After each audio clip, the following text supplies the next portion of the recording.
Thank you. Good evening. I'm going to call the April 12th, 2022 agenda meeting to order.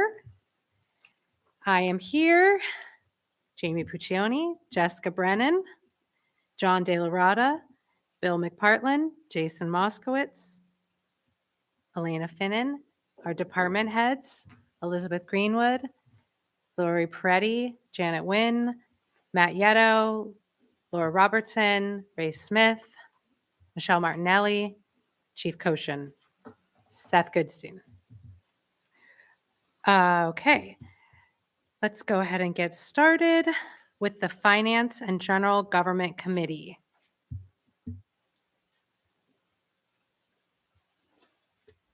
Okay, go through these fairly rapidly. Resolution to renew the contract for the Munis software.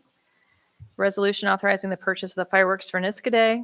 Resolution authorizing payment for the annual renewal for the Civic Rec software. Resolution setting the hourly rate for a particular student worker to $13.20. Resolution identifying the fund match source for the Climate Smart Community Grant. A resolution regarding the administrative corrections to the adopted budget for water and for sewer District 1 funds. Resolution adopting a code of conduct. A resolution adopting the building use policy. Resolution adopting updates to the employee handbook. A resolution authorizing budgetary modifications. A resolution authorizing the change of the internet provider for town hall. Resolutions regarding bonding for the water and sewer funds. And then we had added from the floor a resolution setting up a sick bank with its parameters of use.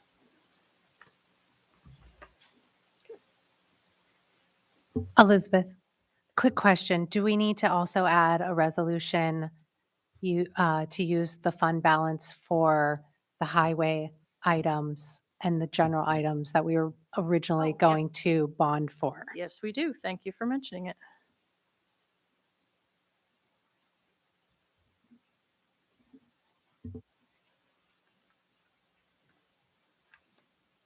Thank you very much. Thank you. Moving on to the Public Works Committee.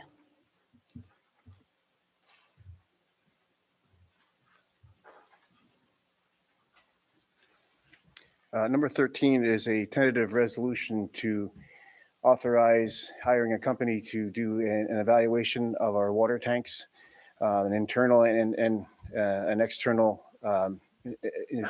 inspection. Bless you. The first step in recoating the tanks is you need to go through and do a thorough analysis or evaluation of the current condition. So they would go in with an ROV and dive inside the tanks to tell us what the inside looks like. And then they would use a combination of drones and climbing the tanks to give us an evaluation, test the adhesion of the current paint that's on there. And I have one price already, and we have a company or two other companies that we requested prices from, and I expect to have an answer before the board meeting. And I will see two of the companies tomorrow as well to discuss this further. I do have a dollar amount, but should I mention it now because we're still waiting for quotes from other vendors? You can if you'd like. So it's $5,800. So it's going to be less than or equal to $5,800. So this is sort of the first step with those storage tanks and the water towers to get evaluation of them. Yes, yeah. So they climb them, they go inside and drop a little submersible, drive around, take video and check on the condition, because they're steel tanks, so they're designed to be painted every so often. And then if you go, usually about every 15 years, you have to do a major paint touch up or overhaul. And we're well past 15 years. Right. So this is a first step in that $5 million at the top of the list, is to get these evaluated. So Yes. if we get a request for proposal out there, we'll know what we're Yes. asking for. And if the analysis or the investigation tells us that we can get by with an overcoat instead of stripping the paint off completely, the price would come down as well. So that's all based upon the analysis or the investigation that I'm asking to get the authority for right now. 14 is a resolution to appoint a water and sewer maintenance worker. There's actually two appointments. One is tentative and one should be ready to go by the time of the board meeting. So the water and sewer maintenance worker, we're currently interviewing, waiting for additional applications. If I get a good candidate, I'll provide the name prior to the meeting. But the senior water and sewer maintenance worker title position that we wanted to fill, it's been open for quite some time. I have three current or existing employees that have expressed interest in the title. So I'm going to interview them, and then we'll have make a decision within the next week or so, and we'll have a name for the board meeting. 15 is to authorize hiring a company to provide trench safety and confined space safety training. We like to do this annually with our water and sewer maintenance crews. Outside company comes in, trains everyone in our water and sewer department, everyone at the water plant and sewer plant to keep up with PESH and OSHA requirements. The workers regularly enter excavations deeper than 4 feet. Some go even deeper than that, and they're required to have the training for that. And I'd like to use the same company we used last year, and we have a quote of $5,000 for the training. This would be, I think, would also include basic electric safety as well. Any questions? Okay. Oh, and I believe that a few of the highway workers will also attend the training as well. 16 is just a standard resolution to authorize the fourth quarter 2021 corporate utility reconciliation.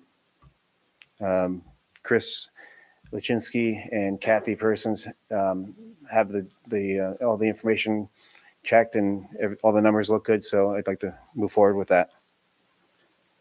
17 is the transfer station.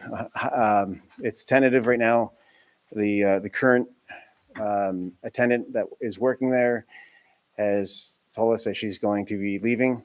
So we're looking to hire someone else to work at the transfer station, preferably 2 people. Continue to advertise for that position. I put some additional flyers out, and I'm most likely going to be advertising in one of the 2 newspapers to try to get people interested, to get some more interest in the position. And I'll even have Seth send out around another mass mailer to the town webpage. And if anyone knows anyone who wants to work at a transfer station, a recycling center, let me know. 18, it's a combination of water and sewer and highway as well. For water and sewer, I have 1 person that I'd like to hire or bring back from last year to do hydrant painting. There was one question about pay. I know there was earlier resolution or discussion at the Finance Committee about minimum wage, and we have traditionally paid below minimum wage for these positions. And I didn't know what the board's interest was and what the pay would be set at. The person that we're bringing back made $9.50 for the last 2 years per hour. Before last year, we were increasing it. We would typically increase our summer help by 25 cents an hour each year that they return, but we didn't do that last year. I was told we couldn't. I'm sorry. Oh, I was just wondering, is this something that should go under our universal application that the rec department created? Could we like combine that? Which kind of I'm outlines open. salaries and summer I'm open- workers? Open to whatever the board wants to do. We have usually hired 1 to 2 summer help through. These are the college students that are just helping out, doing some labor and painting hydrants and things like that. So Are municipalities exempt from the minimum wage law? Is that right? That's right. That's I right. was told that we had to pay federal minimum wage, but not state. Is that true? It is. So, right, and we did talk about that resolution earlier, 1350 for student workers. So is it in, 1320? 1320. Yeah, I'm sorry. 1320. So is it at the intention of the board that we do that across the board in all departments? if I could. So there's, Please, come up, This would affect please. you too. so traditionally, like my budget, when I hire my kids, we have a budget line, and depending on how many we hire, you want to be able to bring these kids back if they want to come back the following year. Normally, kids go to school 3-4 years in college.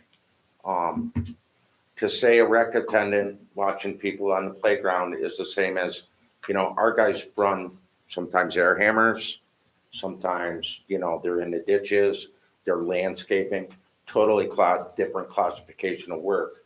The way I've always done it to try to get these kids to come back, they can go to McDonald's and make $15. So if you want to keep them close, as long as you stay within your budget and, obviously you can't go above your full-time workers, but I mean, I was paying my kids $14, $15 an hour, but I stayed within my budget. And that was to try to get these kids to come back because they are doing manual labor with restrictions. You don't put them in a dangerous situation, but you do use them. They use their back. They learn things. So it's important if you want to keep the same people, whether it's weed whacking or painting hydrants or whatever, they know the route. You're not retraining somebody every year. Yeah, I don't think we're asking you to go below what you've been doing. But I'm just saying the way I base my summer help on is I stay within my budget. And if I can afford 10 at this rate, I'll get 10. If I, have to pay a little more or a little less to get 15 kids, then that's what I do. But I try to get above what they can go doing carts at ShopRite because we do use them and they do a lot of work. Right. So that's just my. Thank you. You're next anyway. Are you done? That was the last one. All right, you're paying your guys $7. Okay. Okay, so you jokesters. Oh, okay. I just want to clarify on the student workers that the resolution that we talked about earlier today was for a regular part-time student worker. And what we're talking about here is seasonal student workers. So I just want to make that clear because What's the difference? these seasonal workers come in for 3 months. A part-time worker works all year long. Okay. And I'm also hearing from both department heads that a minimum wage salary for these seasonal summer workers would make this a more competitive place of employment. Competitive and repetitive. Yeah. So Yes. that they come back. I couldn't get it more than just one last year. I couldn't find anyone that wanted to work. And when I asked to at least encourage them to come back and do what we had been doing and be giving them a little bit of a bump every year, I was told no. Okay. And I think too, like Ray said, having people in the trenches and using all this equipment. Yeah. And on the flip side, I wouldn't say one's more important than the other of being in charge of a child's life. So I do think that the discussion of keeping it consistent for summer wages across the departments might be a discussion we should have too. And I'm just going to jump on the bandwagon here since we're all having this conversation. But we had an extensive discussion last week. I was at the Government Finance Officials Association conference. All municipalities are having this problem right now across the state. It is very hard to compete with, Stewart's is hiring at $15 an hour, or Dunkin' Donuts or McDonald's. And that's, you're standing there running a register or whatever. And these guys do significant work here, whether it's chasing around kids with a rec program or lifeguarding or digging ditches or whatever. It is considerable work. So I think that's something that all municipalities are commiserating, but we typically do not pay competitively. And it's very hard to convince young people of the benefits of getting involved early in the retirement system because they're not quite thinking about retirement when they're, high school and college age. So it's just a thought. Thank you. Thank you. So if I'm understanding correctly, 18, a resolution, excuse me, appointing summer workers for water, sewer, highway, parks department, and we want to specify that it will be at minimum wage at the $13.20. No, well, I think it's going to be that or above. I think him as a department head, he will list his people at this dollar amount. because we also got into using retired people in that, and we pay them $20 an hour with no benefits. So Okay. it's a cost savings to us because we bring back people who have done this work in the town and can go somewhere without a chaperone. So our first year summer kids always have to work with somebody. So you're tying up a full-time employee to train them, such as hydrants. You know, a second year person that repetitively comes back and goes and paints hydrants knows the route. They don't need a shadow. You're not tying up a full-time worker that could be doing something else. Lori, am I correct in thinking that our universal application has different tiers for returned workers or no? Well, it Did does, not. but it's more geared towards the rec department. It didn't really fall into their categories. Yeah, and I think we need to keep that a little bit separate. As Ray said, you've got people doing different jobs, if you will, right? So, you know, And I as well have taken, Lori's had some kids that have worked their way, you know, they reached a supervisor in the rec program and then came to me, you know. I took her recommendation that, you know, this kid's ready to step up and do something a little more. So I've taken them, you know, by her recommendation, and I've had them work for me, so. okay. Thank you. Thank you. So just quickly, as our comptroller said, that municipalities are struggling with this statewide, and it's, I'm sure, going to continue with increased labor costs as well as increased costs with supply chain issues and the like, which kind of brings me back to that bonding issue. And I think we're better served bonding more now. So we have money to kind of off these costs that I think are just going to be increasing over the next 3 or 4 years. Just something to think about.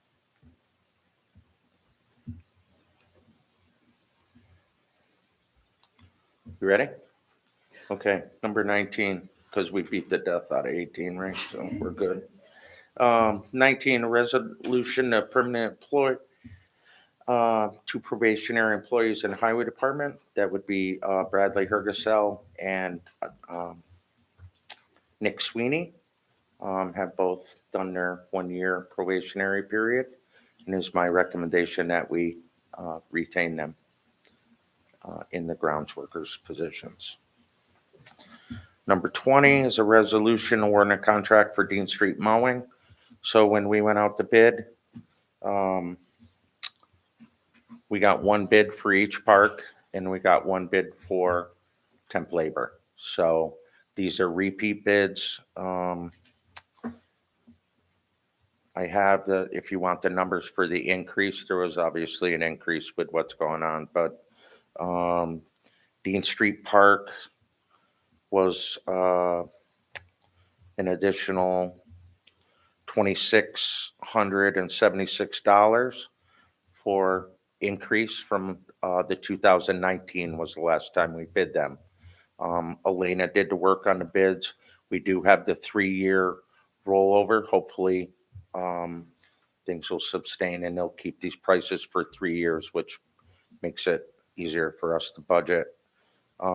Same thing with Baker Avenue Park. One bid for that park with an increase of $825 from the 2019 pricing, which they did roll over for 3 years. So they did keep the original price for 3 years with no increases. Temp labor, people ready. This year's price was $28.73. That is a budget line for me, so I will use them and decrease them accordingly to stay within my budget lines. It's an increase of $7.24 an hour from our 2019 rate of $21.49. But we will use them and decrease them as we need to, use them in our busy season for our highway workers and use them a little less in the summer and compensate with our own people. And that's it for me. Any questions? So I get the temporary labor for yard waste pickup and having the need for younger fellas, because I think it was last winter, I had a very heavy can of marked yard trash out front that wasn't getting picked up. and it was real heavy. And then around the summertime, I believe when some of the young college boys came back, that can was picked up and dumped into the proper receptacle. So Well, I have a I copy get of it. the rules, John, if it was too heavy. Yes, I know. 50 pounds, I believe, right? Yeah, I think you stuck a sticker on my Is that can one? there. You got a Phil. red Yeah, sticker? That I thank you happens. for that. Thank you. Yes, I believe the recommendation is to put a lid on it so the water doesn't get in there. I think that's a ticketable offense.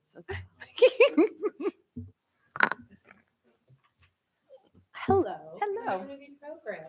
Community programs, thank you. You're welcome. Number 23 is a resolution hiring soccer referees, driving range staff, and pool managers.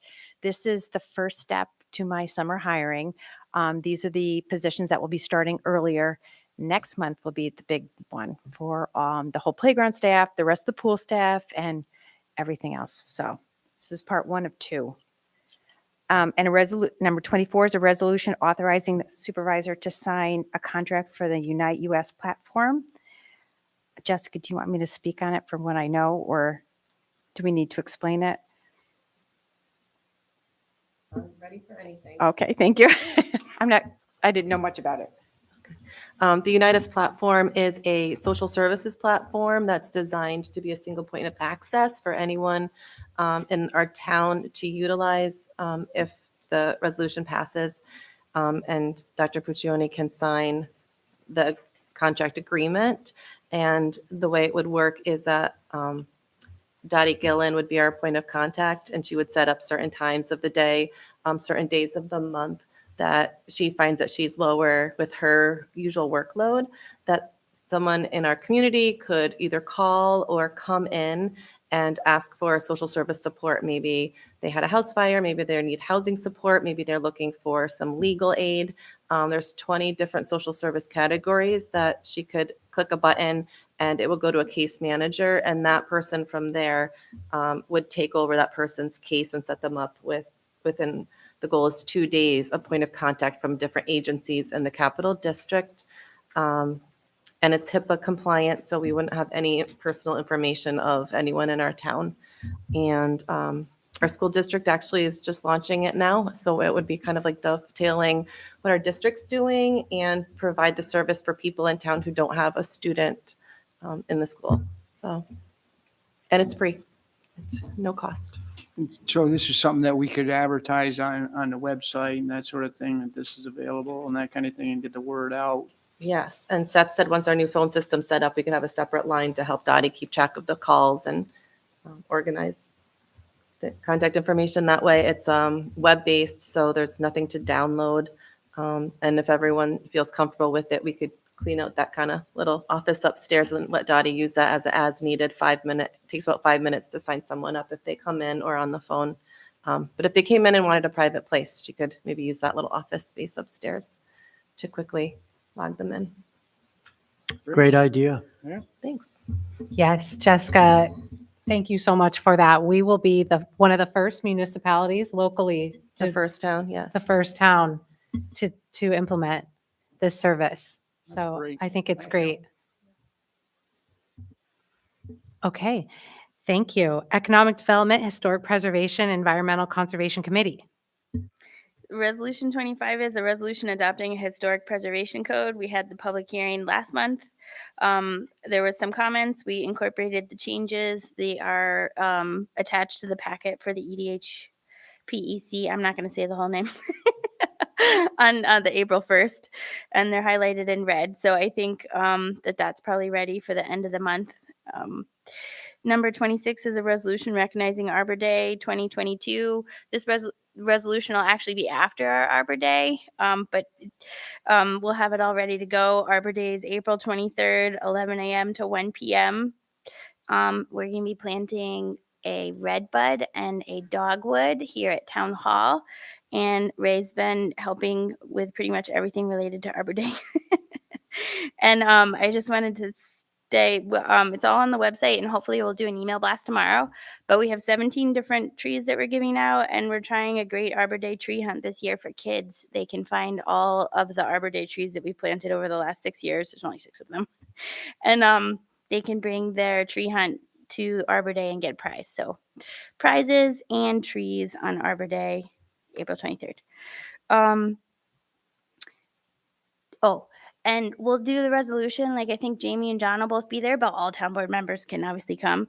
But my chairwoman of the tree council wanted to let you guys know that this is actually the 150th year of Arbor Day. So that's kind of cool. And Resolution 27 is a resolution creating a comprehensive plan committee for 2023 and appointing individuals to it. We do that every 10 years when we're updating our comprehensive plan. We've got a couple basic ones. We can add to them later, but it's good to get that committee going. And then I just wanted to mention to you guys that CDRPC just came out with their community assistance grant, and they may be able to also help if we were able to get them to award us some money, they may be able to help us with a comprehensive plan. So just another resource, just came out a couple of days ago. Number 28 is a, Please add it to our grants team Yeah. list. Yes. yeah, it's, we used it once to have them study like the traffic corridor in front of like Craig and the JCC, and they probably did at least $40,000 of work for us. I'm not even kidding. So I'll put in for it. Yeah. 28 is a resolution creating a working group regarding review and potential redesign of the town seal. So we'll also discuss that at EDHP. EC Dennis Brennan, and he has a local person from Niskuna who has some background on this, want to form a group to make sure that our seal is accurate and good representation of the town. Could maybe use some updating. It's just an interesting discussion. It's got, like some things on there that aren't necessarily Niskuna based, so we could have some flexibility to really make that seal our own. And then I'm wondering if you would allow me to add one from the floor. My building inspector brought to my attention that we typically do a resolution declaring the month of May as Building Safety Month. It's the International Codes Council recommends doing that. If we do a resolution for that, they upload it to their website, so anybody in the town, anybody in the entire New York State actually can click on our region and see that we're recognizing May as Building Safety Month. And then we also have every week of Building Safety Month, there's different material that we put out upstairs, to encourage people to celebrate building safety. It is very important, even though it makes a lot of people sometimes frustrated. So I would recommend doing that in April so that it's ready for May. Thank you. John, did you have something? No, that's fine. Thanks. Okay. Police and Public Safety Committee. Good evening, everyone. Number 29 is a resolution permanently appointing a lieutenant. Lieutenant Twitty was promoted November 1st of 2021. He is doing exceptional. He's nearing his completion of his maximum probationary period. And so we thought it would be appropriate to put it on for this meeting. His probationary period at the 6-month mark actually ends on the 1st of May. Number 30, a resolution permanently appointing 2 police officers. John Favada was hired and assigned for duty August 25th of 2021. This one kind of slipped through the cracks a little bit. This permanent appointment should have been done February timeframe, from February to March. But I didn't want to forget about John and his great work. He's doing an excellent job for us in that capacity. And then still on number 30, Kyle Apple. Kyle Apple, permanent appointment. He was assigned November 6th of 2021. He also is nearing his completion of his 6-month probationary period, the maximum of that. So he would be permanent, whether we did a resolution or not, come the 6th of May. So in speaking to Janet Nguyen, it sounds like traditionally what has happened is civil service has requested that we put folks on to get their paperwork done the meeting prior to them meeting their maximum allotment. So I think it would be appropriate, and I would recommend that we do that for this meeting. Does anybody have any questions about that? No? Okay. Number 31, a resolution appointing 2 police officers. I did speak about this in the finance committee meeting, but for those of you that don't watch that and you just watch this, the 2 candidates are Shaquille Hemmerding from Schenectady. He's 28 years of age. He has just over 4 years experience with that police department. He was a Niskuna graduate in 2012. He interviewed very well with us, and with town board support, I would hope to bring him on in a part of our department in our community. He's very much looking forward to being a part of our police department, as he has roots in Niskuna. He's a Niski kid. So we're pretty excited about that. David Powell would be the second one. He's 25 years of age. He would come to us from the Albany County Sheriff's Office as a deputy with just over 4 years experience. He also has ties to Niskuna. His wife is from Niskuna, and his mother-in-law is one of the longtime volunteers at District 2. He also interviewed very well, and he comes with some various different trainings that other police officers don't necessarily come to us with regards to SRO training, school resource officer training, and some other things. And he as well, I think, would make a great addition to our police department and our community if the town board would support that resolution. Does anybody have any questions regarding that? No questions. Excellent. Thank you so much. Thank you. Okay, so that is all we have for the agenda meeting tonight. At this time, I'll make a motion to adjourn. Do I have a second? Second. All those in favor signify by saying aye. Aye. We stand adjourned. Thank you.